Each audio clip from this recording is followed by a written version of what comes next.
वहां से 1565 किलोमीटर दूर हम इस वक्त हैदराबाद शहर में मौजूद हैं। और हैदराबाद में जिसे इस पूरे शहर में लोग जानते हैं ओवैसी के नाम से, गॉडफादर के नाम से, वही एमआईएम चीफ असदुद्दीन ओवैसी साहब के साथ ईरानी चाय पर चर्चा हो रही है राजनीति की।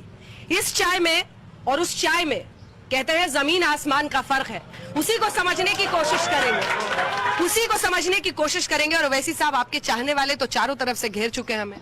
जी नहीं, हम आज तो इलेक्शन कैंपेन में हैं और पदयात्रा कर रहे हैं, तो यकीनन आवाम का पूरा सपोर्ट, तायीद, उनकी मोहब्बत और दुआएं हमारे साथ में हैं। और मुझे पूरा यकीन है कि यहाँ की हैदराबाद की चाय कामयाब होगी।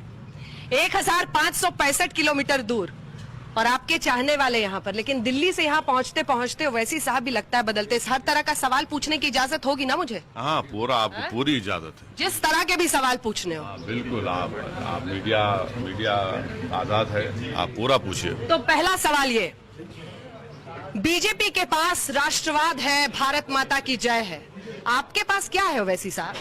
मेरे पास बाबा साहब अम्बेडकर का दिया हुआ संविधान है। अम्बेडकर का दिया हुआ संविधान मेरे पास है, जो इन तमाम बीजेपी के मुद्दों से बड़ा है। सभी मुद्दों से बड़ा है? हाँ, संविधान जिसके पास होगा वही सबसे बड़ी ताकत उसके पास होगी। और इसीलिए मैं जब संविधान की बात करता हूं तो संघ परिवार, बीजेपी के पास इसका कोई जवाब ही नहीं होता। लेकिन जब आप भाषण देते हैं यहाँ पर शाम में, तब तो आप संविधान की बात नहीं करते सर, तब तो बीफ बिरयानी आ जाती है। नहीं, संविधान के दायरे में रहकर, मॉडल कोड ऑफ कंडक्ट के दायरे में रहकर, क्योंकि आपको याद होगा कि जब 2014 के चुनाव हो रहे थे, उस वक्त नरेंद्र मोदी इलेक्शन कैंपेन में कह रहे थे कि पाकिस्तान के लोग आए थे, हमने उनको बिरयानी खिलाई। तो उन्हीं का जुमला मैं उनको याद दिलाया हूं। और बाद में जब उनके बीजेपी के लोगों ने इतराज किया कि वो बिरयानी नहीं खाते, तो मैंने कहा ठीक है, अब ढोकला खा के सो गए होंगे। ढोकला खा के सो गए होंगे मतलब किसी और पर नहीं, सीधे मोदी पर प्रहार करो। मतलब वो इसलिए क्योंकि ओवैसी साहब, आपको पता है कि ये लोग क्या सुनना चाहते हैं। नहीं, ये लोग तो हमारी बात पिछले 60 साल से सुन रहे हैं, और क्योंकि हमारी बात को ये समझ चुके हैं, हम ये चाह रहे हैं कि जो लोग हमारी बात को नहीं समझे हैं उनको हम समझाने की कोशिश कर रहे हैं कि ये जो खेल बीजेपी खेल रही है, और बार बार अपनी कमजोरियों को छुपाने के लिए वो ऐसे मुद्दों को उठाते हैं। मिसाल के तौर पर पुलवामा का हमला हुआ, हम सबने उसको कंडेम किया, मगर इसकी जिम्मेदारी किस पर आयद होती है? हम जानते हैं कि पड़ोसी मुल्क ने उन तमाम लोगों की मदद की, मगर आप क्यों खामोश बैठे थे? इतनी बड़ी तादाद में आरडीएक्स वहां पर कैसे गया? कौन जिम्मेदार है? किसी एक मंत्री को आपने हटाया, किसी एक ऑफिसर को हटाया? किसी को नहीं। गवर्नमेंट आपकी है, गवर्नर राज आपका है, गवर्नर गवर्नमेंट ऑफ इंडिया को, प्राइम मिनिस्टर को रिपोर्ट करता है। तो भाई इसकी पॉलिटिकल रिस्पॉन्सिबिलिटी भी तो आपके घर पे आती है, आपके दरवाजे तक आती है, मगर आपको एक्शन लेने तैयार ही नहीं है उसके ऊपर। लेकिन ये जो आप जितनी बातें बोल रहे हैं, ये बीजेपी के एजेंडे कोई तो नहीं हवा दे रहे? नहीं, हरगिज नहीं। हम बीजेपी को एक्सपोज कर रहे हैं, क्योंकि बीजेपी पुलवामा की जिम्मेदारी लेने के लिए तैयार इसलिए नहीं हो रही क्योंकि उनको मालूम कि वहां पर एक्सपोज हो जाएंगे। सर, वो तो कह रहे हैं एयर स्ट्राइक से 56 इंच हो गया, अब तो पूरे विश्व को दिखा दिया मोदी जी ने। नहीं, एयर स्ट्राइक जरूर हुआ। हमको ऑब्जेक्शन इस बात का है कि क्या राजनाथ सिंह सच कह रहे हैं या गवर्नमेंट ऑफ इंडिया का जो ऑफिशियल स्टैंड है, जो फॉरेन सेक्रेटरी ने रखा, वो सच है। मेरा मानना यह है कि जो स्टैंड फॉरेन सेक्रेटरी ने दिया वो सच है, जो इंडियन एयरफोर्स के चीफ ने कहा वो सच है। बाकी अमित शाह, राजनाथ सिंह, अहलूवालिया, एग्रीकल्चर मिनिस्टर, ये सब सियासी रोटी अपनी सेकने की कोशिश कर रहे हैं। कोई कहता है 250, कोई कहता है 300, कोई कहता है 150, कोई अहलूवालिया कहते हैं कि मारना मकसद ही नहीं था। तो अब ये अपनी सियासी रोटी सेक रहे हैं। तो इसीलिए पुलवामा को लाकर बताना जरूरी है कि इनकी गलती की वजह से आरडीएक्स वहां तक पहुंचा। या फिर ये है सच्चाई कि सबूत गैंग का हिस्सा बनकर आपको लगता है कि आप अपने वोट बैंक को केटर कर पाएंगे? नहीं, मुझे जो गवर्नमेंट ऑफ इंडिया का जो स्टैंड है मैं उसको मानता हूं। जब बालाकोट हुआ मैंने कहा कि हम गवर्नमेंट के साथ हैं। पहला उरी का हमला हुआ जिसको सर्जिकल स्ट्राइक के नाम से मशहूर कर किया गया, मैंने कहा कि हाँ हम उनके साथ हैं। मगर ये जो पॉलिटिक्स खेलने की कोशिश कर रहे हैं ये इसमें नाकाम हो गए, इसलिए अब आप देखते हैं बालाकोट नहीं, अब चौकीदार पे आगे बात। चौकीदार पर भी चर्चा करेंगे, लेकिन आप यहाँ पर मौजूद हैं, ओवैसी जी के साथ अलग अलग जा रहे हैं। कौन सी बात अच्छी है इनकी? हर बात अच्छी है ओवैसी साहब। बस कीजिए, इतने भी मोहब्बत ठीक नहीं है। ये बताइए कि सांसद साहब क्या ऐसा कर रहे हैं जिससे आपको लग रहा है कि पूरा हैदराबाद शहर का युवा खुश है? हर चीज सच्चाई, हर चीज में सच्चाई है उनकी, हर चीज में जो काम करते हैं सच्चा करते हैं। सच्चा करते हैं, क्या किया है? हर चीज क्या आप बताइए क्या नहीं क्या है यहाँ पर।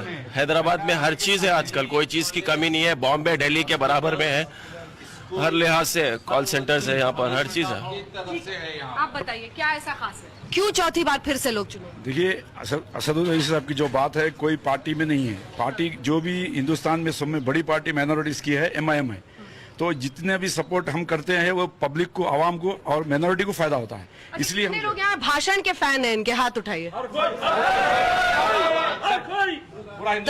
तभी मोदी पर हमला? नहीं, देखिए ऐसा नहीं है। कोई इलेक्शन, आप कोई भी पॉलिटिकल पार्टी कामयाबी हासिल नहीं करते सिर्फ भाषण की बुनियाद पर। आपको काम करना पड़ता है जमीन के ऊपर, और हम यहाँ पर काम किए हैं तो इस बुनियाद पर जीते। कोई भाषण के ऊपर नहीं जीतता, कोई तकरीर कर दिए और लोग हा जिंदाबाद हु हा होगा, नहीं होता। ये एक बार हो सकता है, बार बार नहीं हो सकता है। पर हुआ तो कर रहे हैं सारे। किसी को कोई फेमस लाइन याद है क्या ओवैसी साहब की? कौन बोलेगा? हाँ, आओ इधर आओ। युवा आगे आइए, जल्दी आइए। बोलिए, कौन सी लाइन याद है? आ जाओ बाबा एक बार हैदराबाद, ओनली 5 लाख। ये लीजिए।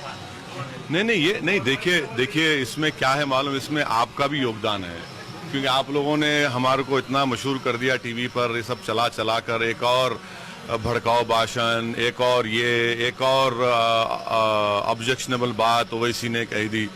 तो हमको तो खुशी होती है। देखिए हम एक छोटी पार्टी है, और आप लोग हमको अगर 9 बजे और अंजना ओम कश्यप 6 बजे अगर कोई असदुद्दीन ओवैसी से प्रोग्राम करते हैं तो हम तमाम लोग शुक्रिया अदा करते हैं आपका कि भाई आपने हमको कुछ काबिल समझा, इसलिए तो आप प्रोग्राम कर रहे हैं हमारा। तो ये हमारे लिए बड़ी एजाज की बात है, ऑनर की बात है। आपको कंट्रोवर्सी का विवाद बनने में मतलब कोई परेशानी नहीं है? नहीं मैडम, कंट्रोवर्सी तो जिंदगी का दूसरा नाम कंट्रोवर्सी है। अब कौन बचेगा उससे? और आज के ज़माने में तो ऐसा है ना कि पॉलिटिक्स में आपको सच्चाई कहने की बहुत ज़रूरत है, और जब हम सच्चाई कहते हैं और उस पर लोग बोलते हैं आपने क्यों कहा ये, अब मिजाज तो ये बन चुका है कि अगर आप मोदी के खिलाफ बोलेंगे तो एंटी नेशनल हो गए, अगर आप मोदी के बारे में कुछ कहेंगे तो बोलते हैं पाकिस्तान चले जाओ। तो ये मिजाज को तो हम बर्दाश्त नहीं करेंगे, हम बोलेंगे बराबर, और इन लोगों को भी इख्तियार है अपनी बात कहें, हम अपनी बात रखेंगे। क्या आपको लगता है कि इनकी आवाज बनने के लिए मोदी को एक बात याद रखिए कि हमारे MLA साहब मुमताज खान साहब हैं। मैं अपने बचपने में हमारे घर के पास, और जो जनरेशन MLA साहब का है, हमारे घर के सामने आकर RSS के लोग पुकारते थे कि मुसलमान कब्रिस्तान या पाकिस्तान। जब हमारे घर के बड़े निकलते थे वहां से चले आते थे। तो हमने अपने कानों से ये जुमले सुने हैं।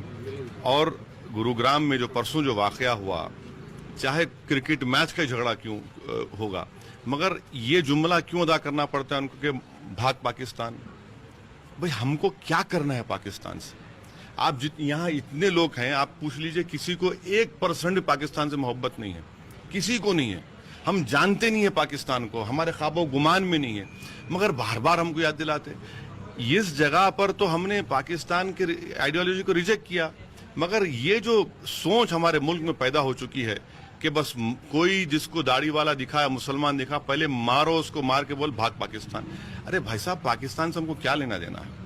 ये भी तो आपको पता है सर, ये उनकी पॉलिटिकल पोस्चरिंग है। उनको पता है? नहीं, पॉलिटिकल पोस्चरिंग हरगिज नहीं है ये देखिए, जब से ये यकीनन इसमें ज्यादा इजाफा 5 साल में हुआ है, मगर मैं पिछले 20 साल से सुन रहा हूँ।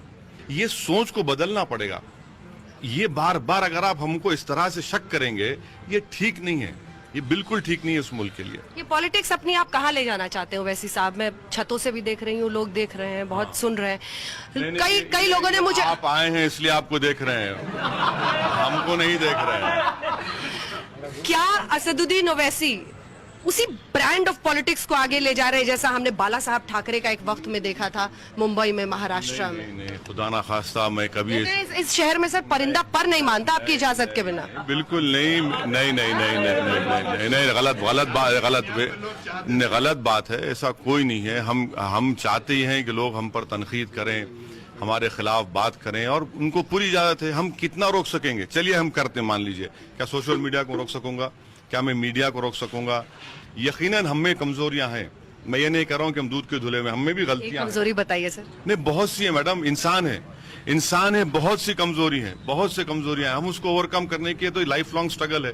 मगर ये कहना कि भाई आप हम इजाजत नहीं देते, क्यों नहीं देते? राहुल गांधी आकर इसी 4 मीनार के दामन में इतना बड़ा जलसा किए, सिर्फ 1500 लोग जमा किए, डिपॉजिट जब्त, और एक मरतबा है किसी जगह पर। आपके फेवरेट आजकल राहुल गांधी बन गए वैसे मोदी के बाद।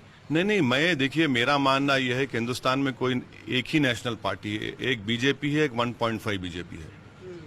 ये है, दोनों में कोई फर्क नहीं है। एक जनेधारू है, एक हिंदू नेशनलिज्म की बात करते हैं। तो क्या फर्क है इन दोनों में? कोई फर्क ही नहीं रहा।